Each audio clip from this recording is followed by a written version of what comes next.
Promise तोड़कर अच्छा नहीं किया। रेवती? हाँ रेवती, अभी आपको अपना गलती सुधारना पड़ेगा।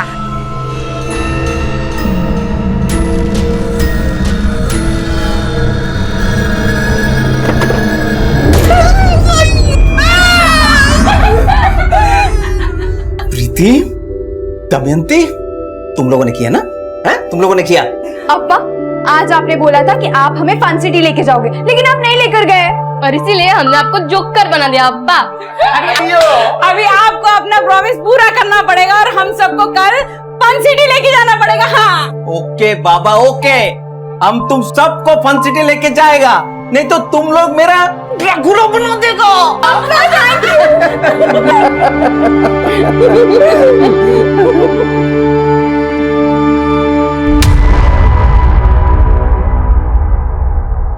नमस्कार, मैं अभिमन्यु जिंदल क्राइम पेट्रोल दस्तक में आप सभी का स्वागत करता हूं। आज जो केस मैं आप लोगों के सामने रखने जा रहा हूं, ये एक ऐसा केस है जो आप सबके लिए देखना बहुत जरूरी है, क्योंकि ये केस सिर्फ एक परिवार तक सीमित नहीं था। इस केस के खुलासे, क्राइम का मोडस ऑपरेंडी ऐसा है जिसमें कोई भी आम आदमी इसका शिकार बन सकता है। आज जब आप ये एपिसोड देख रहे हैं, हो सकता है इस दौरान भी कोई मासूम इस तरह के अपराध का शिकार बन रहा हो। ये केस तब का है जब मैं कर्नाटक के कोमाची इलाके में पोस्टेड था। कोमाची एक शांत सा कस्बा था, लेकिन तब हमें यह मालूम नहीं था कि उस कस्बे की शांति के पीछे कई जुर्म अपने पांव पसार रहे थे, और उसी दौरान हम लोग सुरक्षा को लेकर कई जरूरी कदम भी उठा रहे थे। अभी जो मैंने आपसे और मुझे लाइव देखने वालों से कहा, उसे लेकर आपके माता पिता, गार्जियंस, आपके टीचर्स ने कई बार आपसे बातें की होंगी कि आजकल के माहौल में किस तरह से आप लोगों को अपनी सुरक्षा को लेकर सजग और सतर्क रहना है। और अब मैं आपको एक ऐसे वुमेन्स स्पेशल हेल्पलाइन नंबर के बारे में बताने जा रहा हूं, जिस पर आप 24 घंटे में कभी भी पुलिस को फोन करके अपनी परेशानी शेयर कर सकते हैं। और ये नंबर है 1800। ये एक टोल फ्री नंबर है जो आज 16 जुलाई 2017 ठीक 11 बजे से एक्टिव हो चुका है।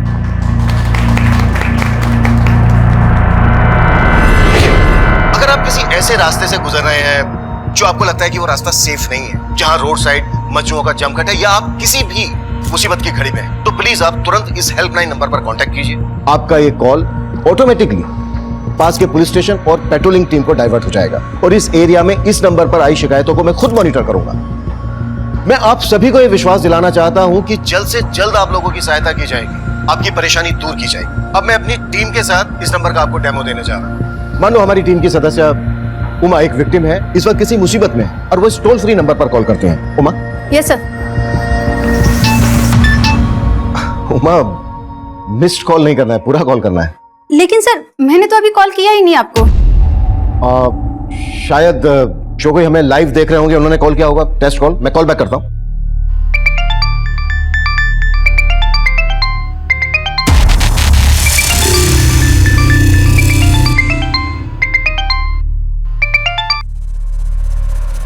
हेलो हेलो, मैं एसपी अभिमन्यु जिंदल बोल रहा हूं। क्या आप किसी परेशानी में हैं? फोन कट हो गया है, मैं दोबारा करता हूं।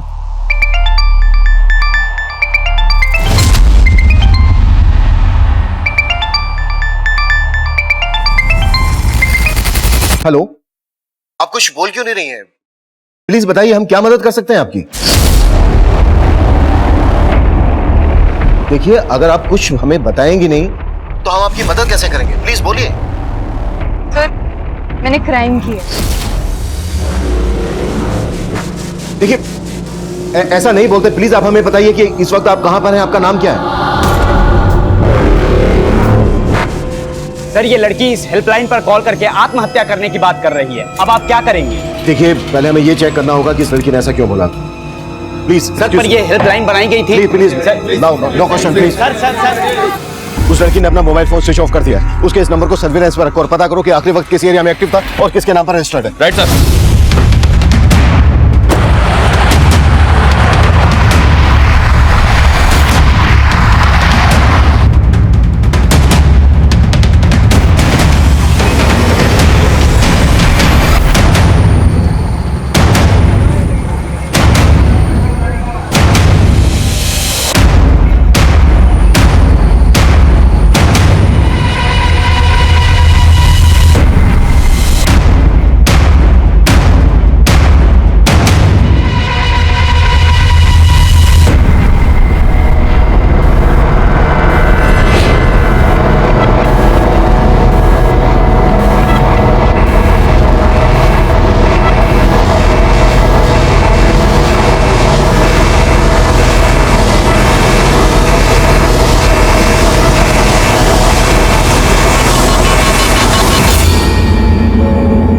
पार्टी खोलूं?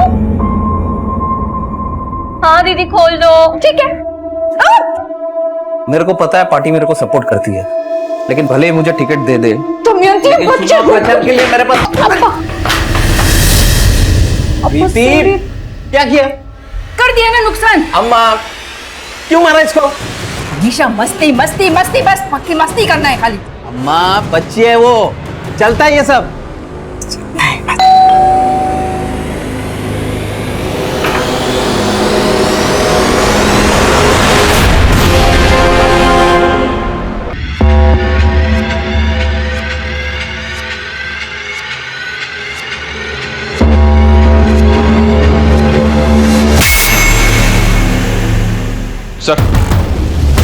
सर उस लड़की ने जिस नंबर से कॉल किया था वो किसी मोहनलाल के नाम पे रजिस्टर्ड है, सैनिक विहार के एड्रेस पे। और जब उस नंबर से लास्ट कॉल किया गया तब वो नंदी नगर में एक्टिव था। तुरंत मोहनलाल के एड्रेस पे जाओ, हो सकता है लड़की मोहनलाल की कुछ लगती हो। इसका नाम पता करो, फोटो लो, कैसे भी करके ये पता लगाओ कि नंदी नगर में ये लड़की इस वक्त कहाँ हो सकती है। हमारे लिए ये जानना बेहद जरूरी है कि इस लड़की ने ऐसा क्यों कहा, किसने कोई क्राइम किया है और ये सुसाइड करने वाली है।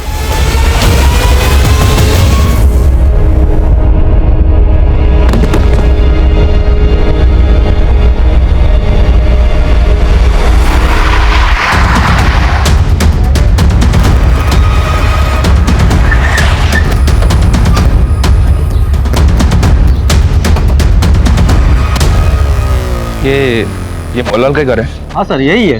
तो इनके घर में कौन कौन रहता है? सर इनका पूरा फैमिली चेन्नई रहता है। कोई नंबर वगैरह है आपके पास? हाँ सर है। दीजिए प्लीज।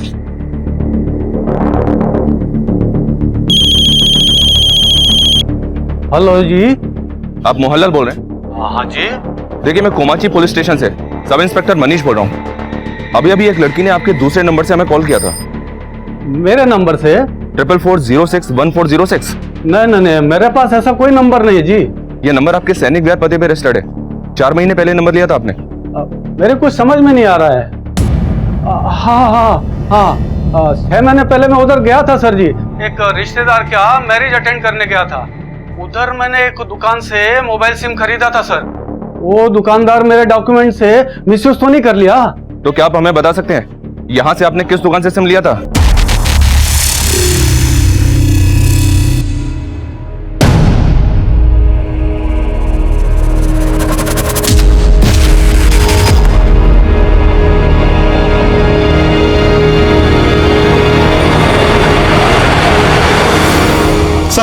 सर उस लड़की का नंबर अभी अभी नया नगर में ऑन हुआ है। नया नगर में? अभिषेक, पहले इस लड़की का फोन एक्टिव था नंदी नगर में और अब नया नगर में। नंदी नगर से नया नगर 10 किलोमीटर दूर है। बड़े लड़की ट्रेवल कर रही है। सर लड़की जो नंबर यूज करी है वो किसी मोहनलाल के नाम पे है। ऐसे में हमें कैसे पता चलेगा ये लड़की है कौन? हमारे पास ना इसकी फोटो है ना कोई पहचान, हमें इसके बारे में कुछ मालूम ही नहीं है। Video call.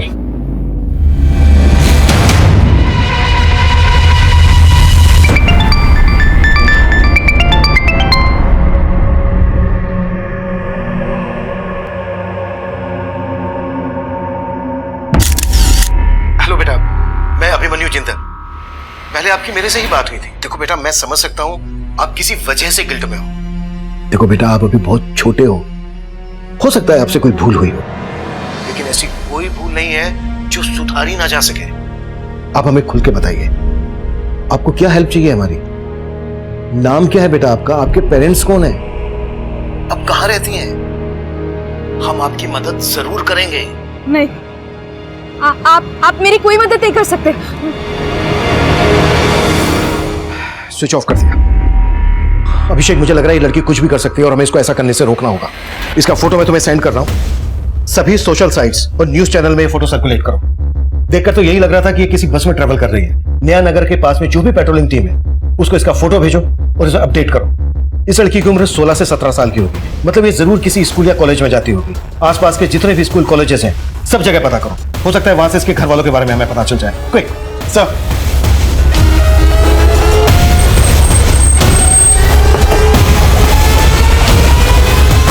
सर, इतने टाइम पहले किसने कौन से नंबर का सिम खरीदा ये मुझे कैसे पता होगा सर? और इस मोहनलाल को तो मैं ठीक से जानता तक नहीं। इस लड़की को जानते हो?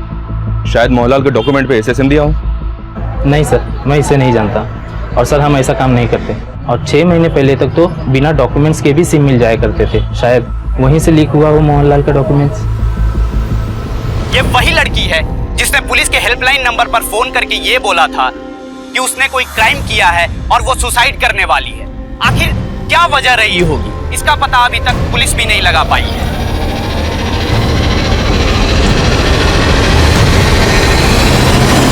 हम एक सिंगल मिनट वेस्ट नहीं कर सकते, तुरंत पता करो। Move. Yes sir. Abhishek, Nayanagar post की क्या अपडेट है? सर वहाँ चेकिंग चालू है। हाँ मनीष। सर मैंने मोहनलाल के पड़ोसियों और उस दुकान वाले से इंक्वायरी की। लगता नहीं मोहनलाल उस लड़की को जानता होगा। पर हमें यह पता तो करना होगा कि जो लड़की ये बोल रही है कि उसने कोई क्राइम किया है, आखिर उसके पास मोहनलाल नाम के किसी आदमी का सिम कार्ड पहुंचा कैसे? और ये पता करने के साथ साथ हमें उस लड़की तक पहुंचने के लिए भी फोकस करना है और ये भी जानना है कि आखिर उसके दिमाग में चल क्या रहा है। मनीष, अभिषेक, वो लड़की नंदी नगर में थी। नंदी नगर से उसने नया नगर की तरफ मूव किया। हो सकता है वो नया नगर से होते हुए विजयनगर की तरफ जा रही हो, या फिर विजयनगर पहुंचने से पहले ही आधे रास्ते से वो तिलक नगर होते हुए, नालगोंडा होते हुए नगरेला की तरफ जा रही हो। अभी मैंने जितने भी नाम दिए हैं, इन सभी एरियाज में नाकाबंदी करवाओ और आने जाने वाली सभी बसेस की चेकिंग करवाओ। क्लियर है Manish? Okay sir. Okay Abhishek. क्या सर? मैं कमी सर? सर अभी एक लेडी का फोन आया था, उसका कहना है कि वो उस लड़की के बारे में जानती है। मैंने उसको थाने बुलवा लिया है।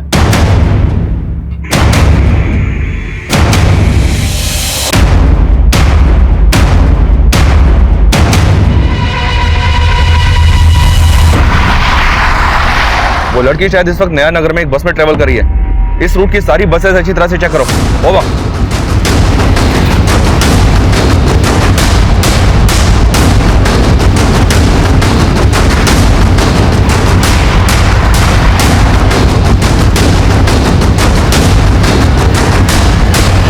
उस लड़की का नाम प्रीति है और वो हमारे स्कूल में पढ़ती है।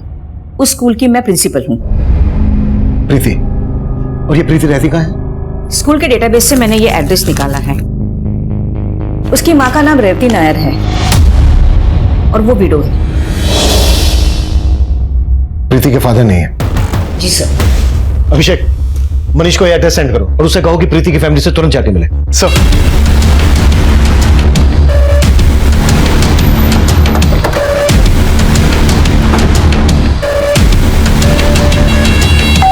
इस बारे में कुछ पता नहीं है? अगर उन्हें कुछ मालूम नहीं है तो फिर ये चक्कर क्या है?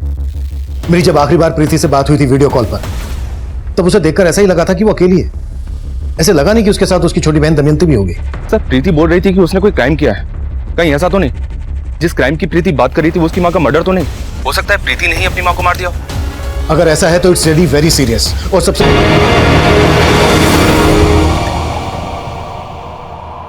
चलो आ जाओ, जिसको जो नाश्ता पानी करना है कर लो, आ जाओ।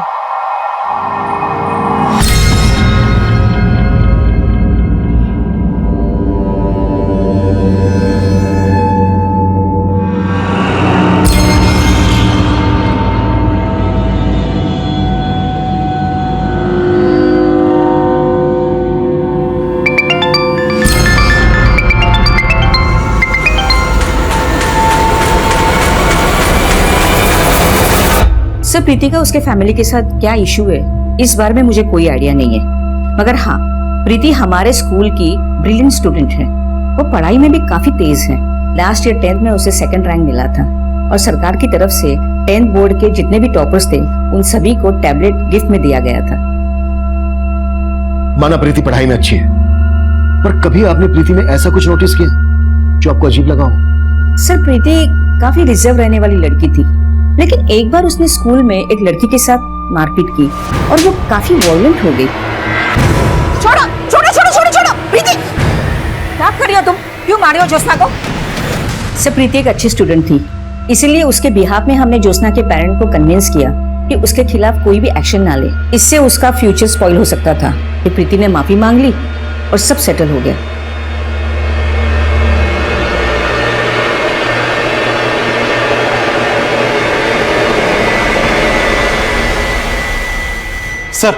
सर प्रीति का नंबर फिर से तिलक नगर में ऑन हुआ है।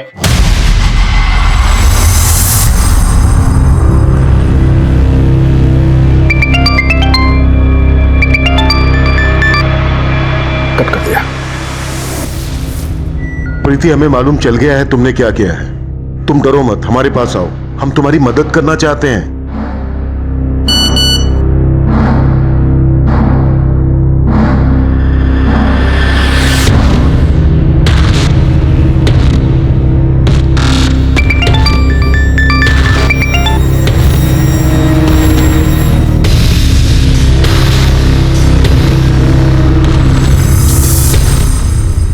स्विच ऑफ कर दिया। प्रीति बोल रही है कि ये सुसाइड करने वाली है, लेकिन इसका बार बार फोन ऑन करना ऑफ करना समझ में नहीं आ रहा है कि इसके दिमाग में चल क्या रहा है। सर प्रीति ने बोला कि वो सुसाइड करने वाली है।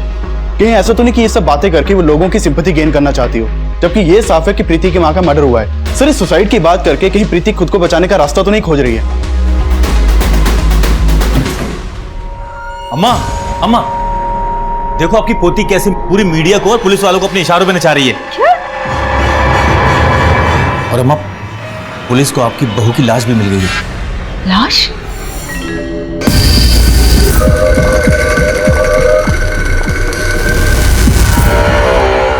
सर रेवती के पति की मौत करीब 1.5-2 साल पहले हो गई थी। प्रीति का उसकी माँ से किसी तरह का कोई झगड़ा? आए दिन का झगड़ा, क्योंकि ये प्रीति के सगे नाना थोड़ी थे, इसीलिए मामा मामी इन लोगों को अपना बोझ समझते थे। प्रीति के नाना सगे नहीं है मतलब? रेवती के माँ बाप तो काफी पहले ही गुजर गए थे और पति की मौत के बाद ससुराल वालों ने भी घर से बाहर निकाल दिया। और सर प्रीति के मामा मामी के बच्चों के साथ जब भी प्रीति का झगड़ा होता था, प्रीति की माँ बेचारी प्रीति को ही गलत ठहराती थी। विशाल, तूने मेरी बुक फाड़ दी। खबरदार आज के बाद जो मेरी बुक फाड़ी। क्या चल रहा है यहाँ? मम्मी प्रीति दीदी ने मुझे मारा। मैंने कितनी बार बोला तुम दोनों को इस लड़की से दूर रहा करो। क्या हो रहा है ये सब? आपकी नवासी ने मेरे बेटे को मारा। नाना इन लोगों ने मेरी बुक फाड़ दी। फाड़ दी तो क्या हुआ? हमारे दिए पैसों से पढ़ती है और हमारे ही बच्चों पे रौब जताती है। देखा रेवती, इस लड़की के तेवर अब बच्चों पे हाथ भी उठाती। ये क्या है प्रीति? हाँ, जिनका दिया खाती है उन्हीं के साथ लड़ती है तू? अम्मा लेकिन चल चल चल।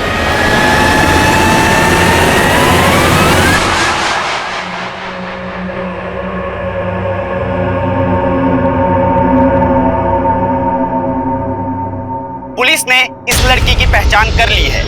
इसका नाम प्रीति है। अगर आपको कहीं भी ये लड़की दिखाई दे तो तुरंत पुलिस के नीचे दिए गए नंबर्स पर संपर्क करें।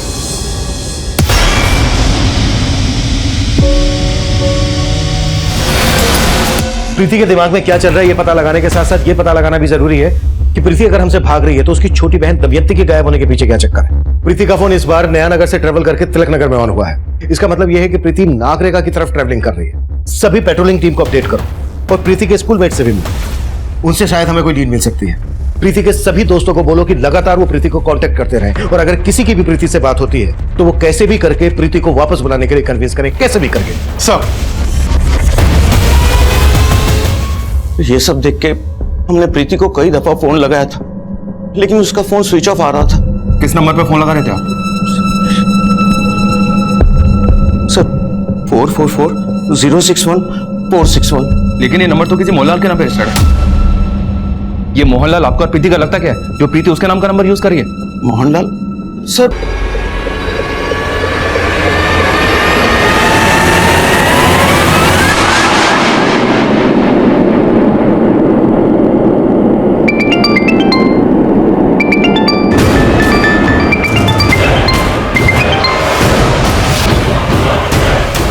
प्रीति अपने फादर के क्लोज होगी।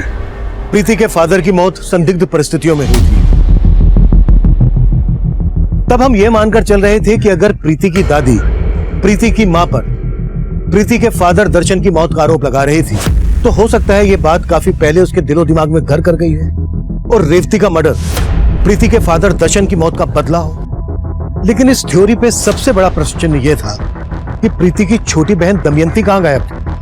इसलिए हम एक दूसरी थ्योरी बना रहे थे और वो ये कि शायद प्रीति का हमें फोन करना, सुसाइड करने की बात करना किसी की कहीं कोई चाल तो नहीं है। शायद दमयंती को किसी ने अगवा करके प्रीति को ये सब करने के लिए, बोलने के लिए मजबूर किया हो। इस थ्योरी को लेकर प्रीति की दादी और चाचा हमारी रडार पर थे। सुबह 11 बजे हमें प्रीति का कॉल आया था। उसके बाद 4 घंटे बीत चुके थे और प्रीति हमें हमसे काफी दूर नजर आ रही थी। इसी बीच प्रीति की एक स्कूल फ्रेंड का बयान सामने आया और उसका वो बयान इस केस को एक नया एंगल दे रहा था। सर ये प्रीति की अच्छी दोस्त है, ये नैनिका, आप इसके साथ बात कर सकते हैं। हाँ सर, मैं प्रीति को बहुत अच्छे से जानती हूँ और आई डोंट बिलीव कि प्रीति अपनी मदर के साथ ऐसा कुछ कर सकती है। वो अपनी माँ के बारे में कभी कुछ गलत नहीं सुन सकती थी सर। और एक बार तो ज्योत्सना ने भी उसकी माँ के बारे में उसे कुछ कहा था, तो प्रीति ने उसे बहुत बुरी तरह मारा था सर। इतनी बार अगर मेरी अम्मा के बारे में कुछ उल्टा सीधा बोला ना तो देख मैं तेरे साथ क्या करती हूँ। अच्छा, ज्योत्सना के अलावा प्रीति का किसी और से कोई इशू या प्रीति का कोई बॉयफ्रेंड वगैरह? नहीं सर, प्रीति का कोई बॉयफ्रेंड वगैरह नहीं था। लेकिन एक बात है सर जो मैं आपको बताना चाहती हूँ। कैसी बात?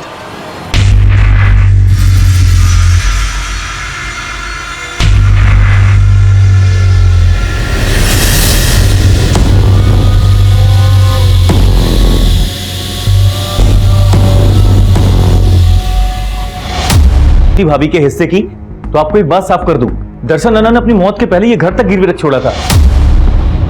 चुनाव लड़ने का शौक था उनको और एमएलए की टिकट की लालच में सर उन्होंने लाखों रुपए बाहर से उधार लेकर पार्टी को दान दे दिया था। लेकिन सर उसके पहले उनकी मौत हो गई और रेवती भाभी को देने के लिए कुछ नहीं था उनके पास। और दर्शन अन्ना अपना तो क्या सर, मेरे हिस्से तक का पैसा डुबो बैठे हैं। और सर आपको तो पता कि पार्टी वाले किसी का पैसा लेने के बाद वापस तो करते नहीं है। ये एमएलए का टिकट कौन सी पार्टी दे रही थी उन्हें?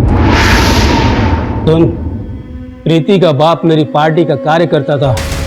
मैं किसी भी हाल में फंसना नहीं मांगता है। कुछ भी हो जाए, इस सब का मेरी पार्टी की छवि पर कोई बुरा असर नहीं होना मांगता है।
प्रीति की जिंदगी में एक नहीं कई रहस्य हैं और प्रीति की इस दोस्त नैनिका ने भी ये चौंका देने वाला बयान दिया है। एक बात है सर जो मैं आपको बताना चाहती हूँ। अगर नैनिका के इस बयान में सच्चाई है तो ये इस केस का सबसे चौंका देने वाला एंगल है।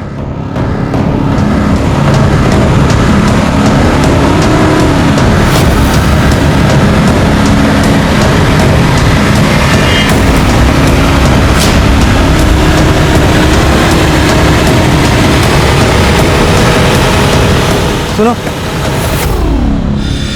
ये इस लड़की को देखा है? हाँ सर, ये लड़की हमारे साथ बस में थी। अब कहाँ है वो? सर उसने नारेकल का टिकट लिया था लेकिन बस थोड़ी देर के लिए तिलक नगर में रुकी थी और वो लड़की वहीं पर उतर गई थी और फिर वापस चढ़ी नहीं। सारा तिलक नगर छान मारो, हमारे पास टाइम बहुत कम है। क्विक।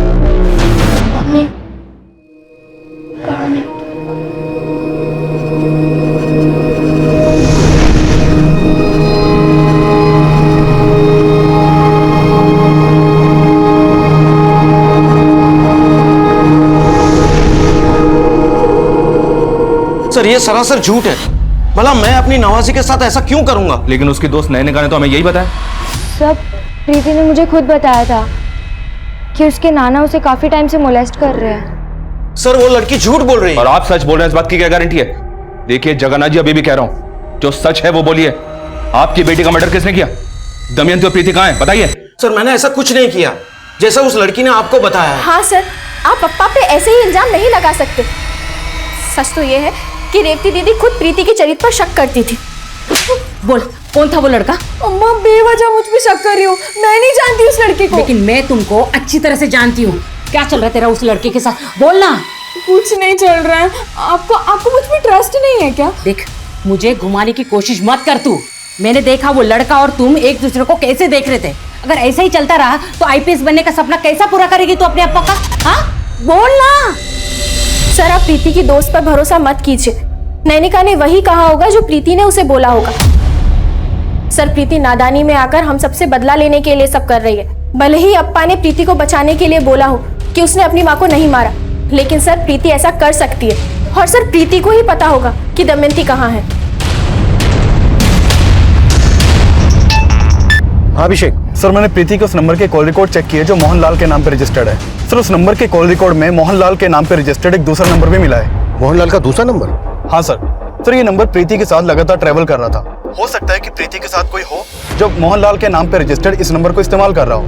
मोहनलाल का ये दूसरा नंबर ऑन है अभी? सर ये नंबर इस वक्त तिलक नगर के ज्ञानेश्वर कॉलोनी में एक्टिव है। इस नंबर को सर्विलेंस पर रखो और ज्ञानेश्वर कॉलोनी की पेट्रोलिंग टीम को अपडेट करो। शायद प्रीति हमें वहीं मिल जाए।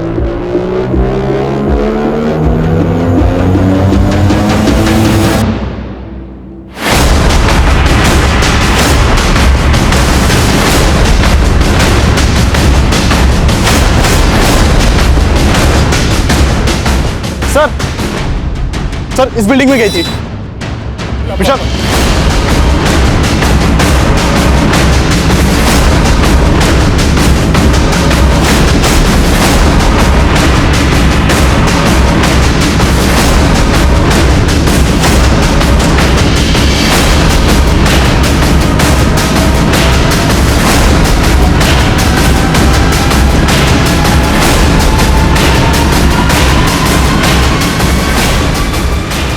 सर ये देखिए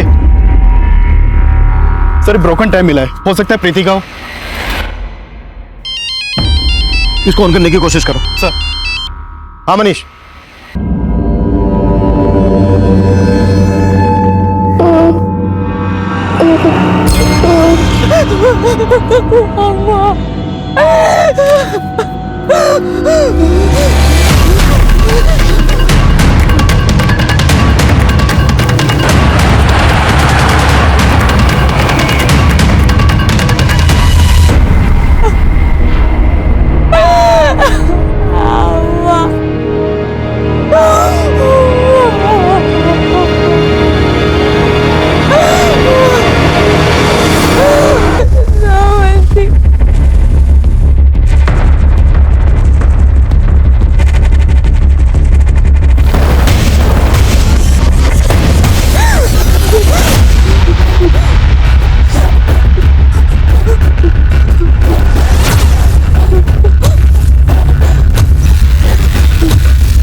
नहीं,